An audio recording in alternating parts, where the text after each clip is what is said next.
Procesi i numërimit të votave preferenciale nga brenda vendit është përmbyllur, duke i dhënë Partisë Socialiste një avantazh të ndjeshëm në zgjedhjet e 11 majit. Sipas të dhënave zyrtare, Partia Socialiste ka siguruar 37 mandate nga lista e hapur, ndërsa Partia Demokratike ka arritur të marrë vetëm 6 mandate. Kandidati më i votuar në nivel kombëtar rezulton të jetë Blendi Goxha, Ministri i Ekonomisë, Kulturës dhe Inovacionit, i cili ka grumbulluar 22.016 vota preferenciale. Pas tij rendite deputeti socialist Erion Braçe me 20.846 vota, ndërsa e treta është kandidati e Partisë Demokratike Jorida Tabaku me 19.025 vota, duke u shpallur njëkohësisht edhe gruaja më e votuar në rang vendi.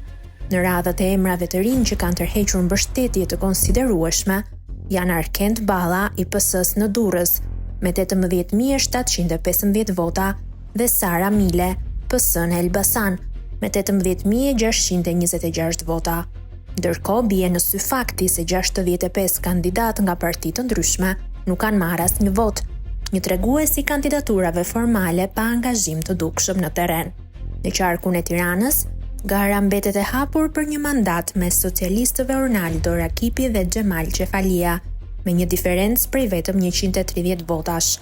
Për kuotën gjinore, Anila Denaj e ka siguruar mandatin, ndërsa betejë mes Blerina Gjulametit dhe Olta Xhaçkës është e jetë ngushtë, me një diferencë prej vetëm 19 votash.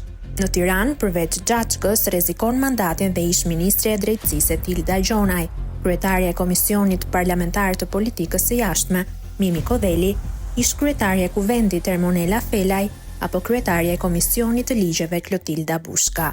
Ndërkohë nga burrat që nuk do të hyjnë në sallën e parlamentit të ri, përmendim ish kryeministrin Pandeli Majko, por po ashtu dhe Toni Gogaj, Arben Pëllumbin apo dhe Plarent Ndrecën.